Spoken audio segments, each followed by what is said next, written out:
Hey folks, it's Cement once again, and I figured that before we did in October, well, I'll mainly be talking about horror films, and I'll come up with some stuff. First thing I want to do is, I reviewed this film years ago, but since one of its stars passed away a month ago, wanted to do a longer, or at least a newer review of this. Gene Wilder, of course, passed away. And now both these guys are no longer with us, which is a shame. And when people talk about Gene Wilder, they're going to bring up Willy Wonka. That's a good movie. I actually don't have that film. I thought I did. But that's a film that I don't even mind the remake with Johnny Depp and Tim Burton did, but the original, I will say, is better. And Gene Wilder just played that role perfectly of Willy Wonka. Blazing Saddles is fun. That's a fun movie. Young Frankenstein, that's another fun movie. Stuff he did with Richard Pryor. Silver Streak, the first half is okay for Gene Wilder, but to me the film comes alive about an hour into it when Richard Pryor comes into the picture. And those two had great chemistry with each other. So Silver Streak, I liked okay, but more for the second half. Stir Crazy is their most popular. And I liked Stir Crazy, directed by Sidney Poitier. It's just the third act with the rodeo escape. It seemed like there were no laughs in that third act. I'm like, it's a pretty funny movie. And then the third act is really devoid of laughs. Maybe on purpose or what. I thought that was kind of weird. For a film that was pretty consistently funny up until the third act. I'm like, huh? The film they did after this, which sadly I think was Gene Wilder's last film, Another You. I think after this, Gene Wilder did two films. He did a film that I haven't seen, but I think it's called Funny About Love, directed by Leonard Nimoy. I'm like, Gene Wilder was in a film directed by Leonard Nimoy? I didn't know that. Never seen that one. And then after that, did Another You. And Another You with Richard Pryor and Gene Wilder is pretty bad. The funniest bit is the logo, because it's the TriStar logo with the horse that sprouts wings. And Richard Pryor does a voiceover over it. It's like, whoa, boy, whoa. And then when it sprouts wings, fucking wings, what's going on? And then you hear a crash. And then Richard Pryor goes, fucking white horse. And sadly, that's the best part of the movie. And it's the fucking logo. Another You, other than that, is pretty bad. Richard Pryor was in bad shape, and the script didn't work. But either way, with Gene Wilder, people will talk about Blazing Saddles, Young Frankenstein. If they talk about his stuff with Richard Pryor, they'll talk about Stir Crazy because it's the most popular, or Silver Streak because it was the first one. But no one's going to talk about this one, which is one of my personal favorite comedies. It's one of my favorite films from the 80s. It's my all-time favorite film with these guys. It's my favorite Richard Pryor film. It's my favorite Gene Wilder film. It's my favorite film with both of them in it.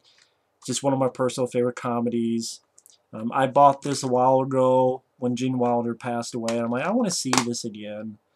No features on it. Which is sad because this film was a box office hit. When it came out, it was like #1 for 2 weeks at least. It cost like $18 million and made almost 50 million. Maybe a little bit less than that, but it did quite well. And it actually gets a decent rating on IMDb. It gets a 6.8, which I was surprised by. I thought it'd be a lot lower. But it gets a 6.8 out of 10. I would give it much higher, but considering it's IMDb, I'm really surprised it gets that high. And these two are great in it. It also has Kevin Spacey. Yes, that Kevin Spacey as one of the villains. We're going to be in Seven and The Usual Suspects and tons more. You also have Joan Severance. She does a good job in the film. I like the film. You know, a lot of times when they have the actor, then they say what other film they've been in. For Joan Severance, the film they picked is Black Scorpion. And then Kevin Spacey, they picked American Beauty, but you can't read it. Black Scorpion. Yeah, you can. But I don't even think this has the trailer on it. Just it's in HD, it's in widescreen, so looked pretty good to me. But I think this film's hilarious. Anytime I put it in, it makes me laugh, it makes me smile from beginning to end. Some people may say that it makes fun of the blind or the deaf. I disagree, because it shows that these guys, even though they're blind, or one's deaf and one's blind, they still overcome the odds, and they still... I mean, the last line, when Gene Wilder goes, "I'm not handicapped, I have you," and just puts an ice cream right on Richard Pryor's head, and they both have ice creams on their head, and they lean back, and I'll get to that in a moment, because it made me sad, but not in the way you may think. And this is directed by Arthur Hiller, who did Silver Streak. I thought he did a good job with this. Really enjoyed the score by Stuart Copeland, who I think did the score to The First Power. Could be wrong. Did he do that with Lou Diamond Phillips? Really enjoyed the score. Yeah, dun, dun, dun, dun. And I just think this film's funnier than hell. And the plot is very simple, but unique. Richard Pryor's character is blind. Gene Wilder's character is deaf. Richard Pryor wants a job, goes up to Gene Wilder, who works at this little stand, gets a job. They hang out, they become friends. One day, and yeah, Stuart Copeland did do The First Power. That's what I thought. I love that score too. One day, they find there's a dead body. Cops come. These two get arrested for the crime. Some funny stuff happens. They escape. Some more funny stuff happens. Fun car chase. They have to escape the cops as well as the killers. The killers played by Kevin Spacey and Joan Severance. And these two work with each other and overcome, get away from the cops, overcome the bad guys, and overcome the odds. And it shows that, again, just because you're blind or deaf doesn't mean you're useless. And just so much stuff about this is funnier than hell. Just the way the film opens when Gene Wilder, of course he's deaf so he can't hear the truck honking, and then he gets out of the way, and the guy, Gene Wilder can read lips though, and the guy's like, "You dumb, you dipshit," and Gene Wilder going, "You asshole." But Richard Pryor hears that, he thinks he's talking about him. "You talking to me, asshole? Huh? You talking to me?" Like, "Come on, get down." He starts swinging, trying to punch whoever's there. "I've heard that song before."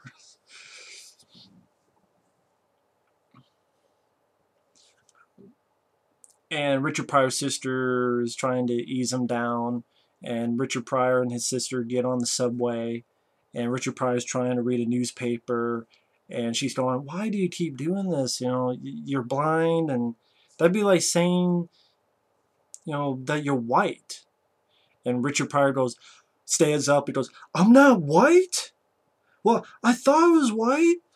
It feels white. Oh my God. Does Dad know?" Just giving his sister shit. And like I said, Gene Wilder works at the stand. And I'm not going to go through every bit of humor. That's for people to find out for themselves. The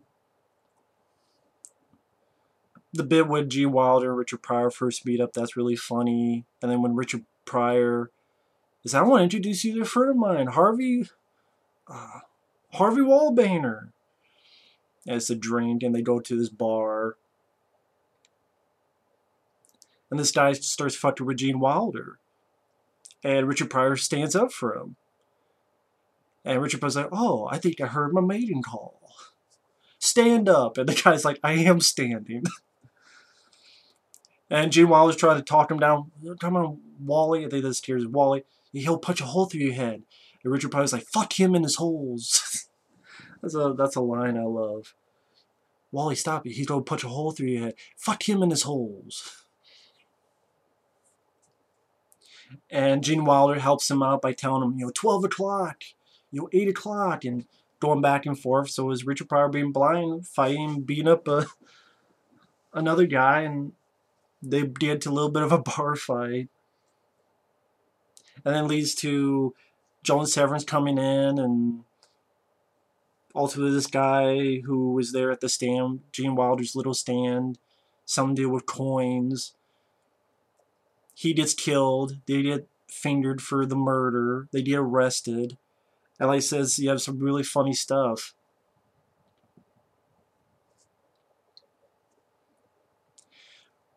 Where the cop is talking to Richard Pryor. It's like, was there a woman present? And Richard Pryor just keeps staring. Was there a woman present? Wait, you talking to me? Yeah, I'm talking to you. And then goes to Gene Wilder's like, no bullshit. Was there a woman? And Gene Wilder's like, are you serious? And the guy's like, I'm goddamn serious. Gene Wilder goes, Fuzzy Wuzzy was a woman? What the hell is he talking about? Richard Pryor's like, he reads lips. You're talking too fast. And so the cop has to know, was there a woman present? And Gene Wilder has to know, yes, there was a woman present. Because, why the hell is he talking like that? And Richard Pryor, he goes, because the man's deaf, not stupid. And then like this guy comes in and he says a word that sounds like it would be an STD. And Gene Wilder thinks it is, but unfortunately the guy turns around so Gene Wilder can't read his lips, and he explains what he means. So Richard Pryor understands it, but Gene Wilder, as they're driving him away, is thinking there's something to do with STD, and just him, no, God, no. Just freaking out about that. And then the reason they escape is because they see that Joan Severance and Kevin Spacey are going to bail them out. And it's like, wait a minute, those are the killers. And they have to escape, otherwise they're going to be going with the killers, and they escape, and they get in a fun car chase. Where at a point, Richard Pryor's driving, he's looking at him, and Gene Wilder's like, look at the road. Well, if it makes you feel better. Just a lot of funny stuff in this. When Kevin Spacey and Joan Severance get up to them, and it seems like there's a little thing between Gene Wilder and Joan Severance. And Gene Wilder goes, well, don't we get a last request? Oh, what would you like? Can you scratch my nose for me? Because at this point, he's handcuffed behind his back. And then she goes to Richard Pryor and goes, what would you like? And he goes, suppose a fuck is out of the question. She's like, I'm afraid so. Oh yeah, there's a scene before that when they ditch the cop car. And you get a little bit of input of how Richard Pryor went blind. And Gene Wilder going, you cost an awful lot. You fucking ain't right. And then Gene Wilder like tries to do Richard Pryor. It's hilarious. Like, fuck it, hey, something bothers you. Fuck it. Your wife leaves you. Fuck her. Your boss fires you. Fuck him. Fuck it, hey, fuck him, right? And Richard Pryor's like, you're fucking right. It's like, that's a gift to be able to do that. I couldn't do it. And then Richard Pryor goes, then fucking change. So much stuff. I mean, there's a sequence where they have to pretend to be these doctors at this medical conference, and the audience is addressing Richard Pryor. And Richard Pryor has to impersonate this Swedish guy. And so the medical person asks, which exercise would be most beneficial to geriatric sexuality? And Richard Pryor is talking this fake Swedish accent. Oh boy. Well, some of my patients prefer walking. Some prefer bicycling.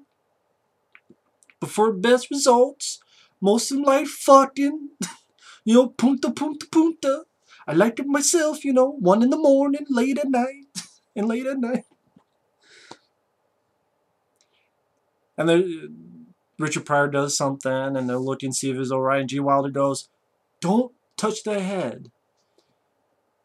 And they say his name, but Gene Wilder didn't read it, so he thought, he said, "Excuse me," and so Gene Wilder goes, "Gesundheit." Don't touch that head. He said, "How many fingers I'm holding up?" 3.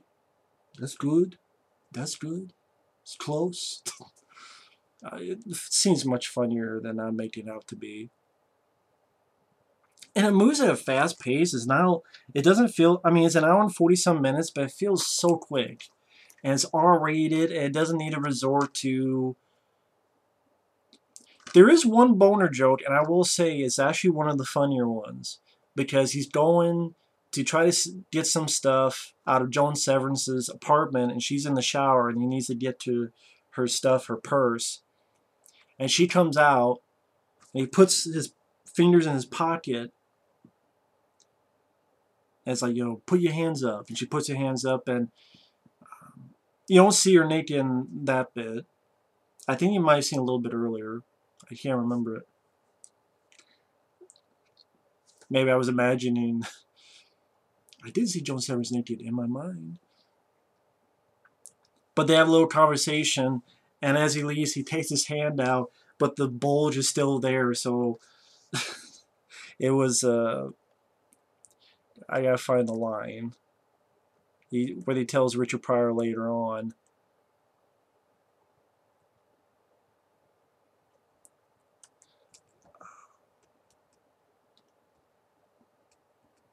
Today, I threatened to shoot a naked woman with my erection. Oh, God, I mean, other stuff. I mean, there's...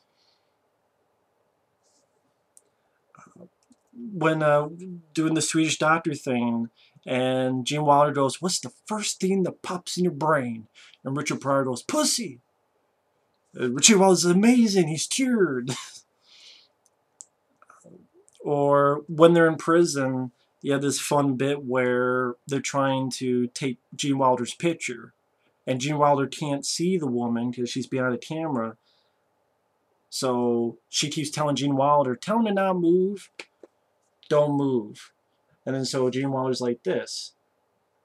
"What are you doing? I want him facing me." And Richard Pryor's like, "He's not facing you?" "No, face the camera." And then she goes, "Okay, don't move. Don't move." And then Gene Wilder's like, "I wish she'd make up her mind." So there's a lot of fun misunderstandings. And she just getting pissed off. At one point, she tries to take the picture, and he does this. And she goes, "Shit, shit, shit, shit, shit, shit." And G. Wilder's going, "Is she saying shit or ship?" "Shit." Well, of course, why would she say ship, ship, ship? That doesn't even make sense. These two work so well together, and this film is just insanely funny. It's hilarious as hell. And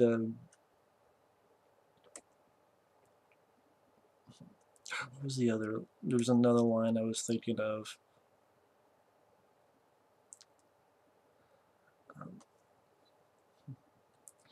Anyway,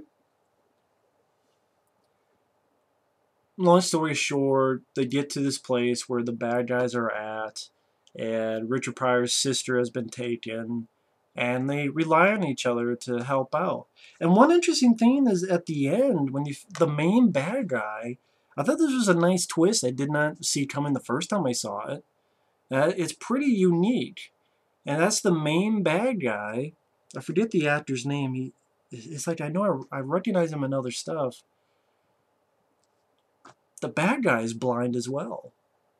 And I'm like, how many movies where the bad guy is blind?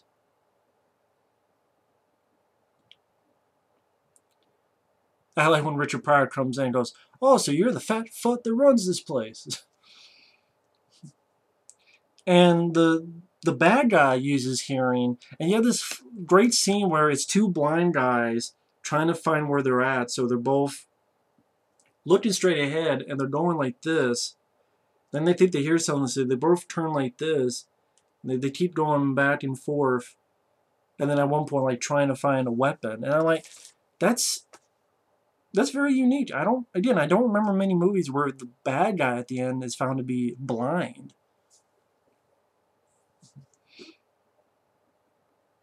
And there things happen, and they get on the zip line with each other and go all the way down and stop the bad guys, mainly Joan Severance, and the cops get there and they get their names cleared. You have this fun bit with Gene Wilder. It's like, don't move, I'll put this right through your head. But he doesn't realize that the cops are back there, so they're pretty much repeating everything Gene Wilder's saying, and the guy listens. But again, the guy, like Gene Wilder doesn't realize that there's cops behind him. So he's not doing it because Gene Wilder's doing it because of all the cops repeating what Gene Wilder says. And I think Anthony Zerbe is the main bad guy. That's the guy I was thinking of. I think that's the guy. And is he... I just want to make sure. Yeah, he was in The Dead Zone. He was in License to Kill.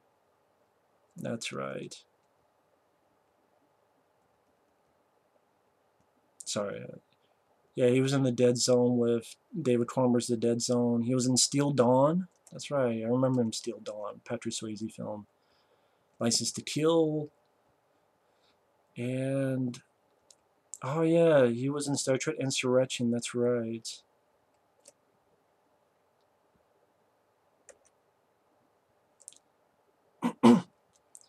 But anyway,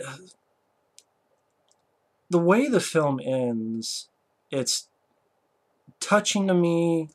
It's a bit sad, and I'll explain why. Because this is a sweet scene where they're just both on a bench, having ice cream. Gene Wilder remembers a time earlier where Gene Wilder had told Richard Pryor a moment where he was afraid that he would get embarrassed in public, people will look at him, and so Richard Pryor just put an ice cream cone on his head. You look fine to me, and made Gene Wilder laugh. And this is sort of the talking again, and Richard Pryor does it back to him once again, ice cream on the head, and that's where Gene Wilder says, I'm not handicapped, I have you, and puts the ice cream on Richard Pryor's head, and they're both smiling, and Richard Pryor's laughing, and they're both looking ahead, and a freeze frame. You have a cool music that I like at the end credits. And it's just that freeze frame, these two guys smirking or smiling, and it looked like they had fun making this film. And like even after, like Gene Wilder, he did maybe 2 more films and he pretty much retired. Richard Pryor, that was honestly the last good thing he did, because what he did, either some bit roles or Harlem Nights, which I wasn't a big fan of, or Another You, which is pretty bad and disappointing. And these are like the last. Again, Gene Wilder did like 2 more films, and one was Another You, that was terrible. One was a Leonard Nimoy film, like I said, that I haven't seen. And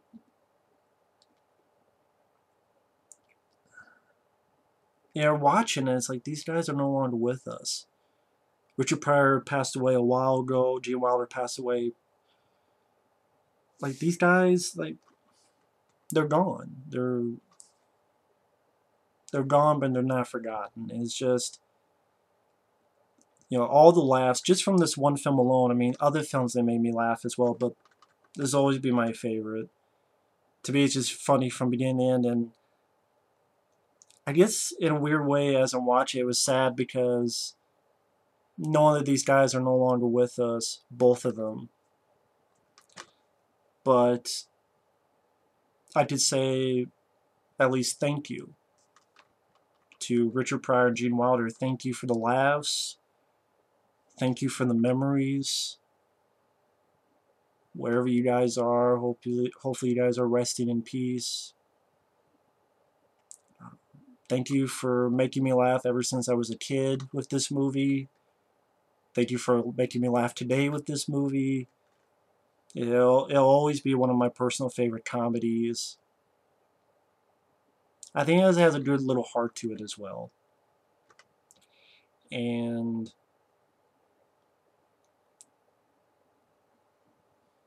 all I want to say is to Gene Wilder and Richard Pryor, thank you guys. I can safely say we're going to miss you guys. You guys were a great team. You are a great team because, you know, there'll be people like me who won't forget this. I mean, it has a 6.8 in IMDb. I can't be the only one who likes the film. I know my friend Effrey loves the film a lot. I showed it to my friend Mike OCP a while ago, and he had a lot of fun with the movie. He laughed. And I think that was the first time he had seen the film. I forget. It was quite a while ago. And again, to Richard Pryor, Gene Wilder, thank you. Thank you for the laughs. Thank you for the memories. And we will miss you. We won't forget you. And thanks for giving us and for giving me movies like this, which I enjoy as many times as possible. So, thanks for watching. Take care. And we'll see you later. Bye-bye.